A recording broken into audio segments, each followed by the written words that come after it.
अस्सलामुअलैकुम dear viewers. हमारा आज का टॉपिक है डिजिटल मार्केटिंग।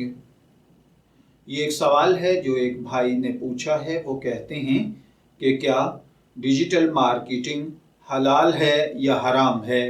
देखिए भाइयों और बहनों, पहले नंबर पर तो आप जब भी सवाल पूछें तो ज़रा वजाहत से पूछा करें। अगर स्पेशली उसमें कोई आपका नुक्ता हो तो वो पूछा करें। आमतौर पर इस तरह के सवालों के जवाबात फिर मुख्तसर मैंने देना होते हैं, तो मैं मुख्तसरन अर्ज़ किए देता हूँ कि कोई भी ऐसा कारोबार जिसके जवाज़ और अदम जवाज़ का ताल्लुक इस बिज़नेस की नोयत यानी उसके तरीक़ाकार से होता है, अगर वो कारोबार बुनियादी तौर पर हलाल और जायज़ हो तो इसका तरीक़ाकार शरई असूलों के मुताबिक हो, उसमें किसी किस्म की गैर शरई अमर का इर्तिकाब करना ना पड़ता हो, तो ऐसे कारोबार करना जायज़ है। उनमें इन्वेस्ट करना, उसमें पार्टनरशिप करना, उसमें मुदारबत पर हिस्सा लेना, ये तमाम चीज़ें जायज़ हैं। लेकिन अगर वो कारोबार नाजायज़ हो,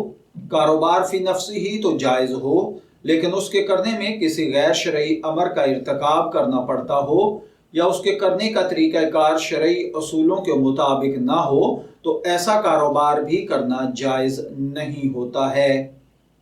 अब जैसा कि ये भाई ने डिजिटल मार्केटिंग के हवाले से पूछा है, तो अगर डिजिटल मार्केटिंग का काम करते हुए आपको गैर शरई उमूर जैसा कि जानदारों की तस्वीर, खुसूसन गैर महरम औरतों की तस्वीर, वीडियोस, गैर शरई इश्तिहारात, जालसाजी, धोखा दही वगैरह, ये चीज़ें आमतौर पर डिजिटल मार्केटिंग में बाकसरत पाई जाती हैं। इसलिए इस तरह के कारोबार करने से इज्तनाब करना चाहिए।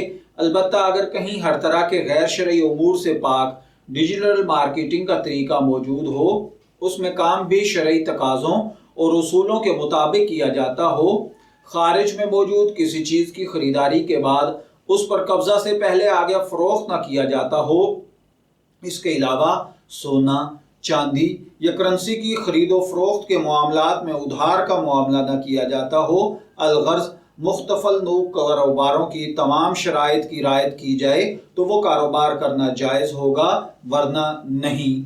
मैं दुआ गो हूँ कि अल्लाह ताला हमें इन बातों को समझकर इनके मुताबिक अमल करने की तौफीक अता फरमाए। शब्बीर अहमद को इजाज़त दीजिए, फिर हाजिर होंगे किसी नए टॉपिक के साथ। तब तक के लिए अल्लाह हाफिज़।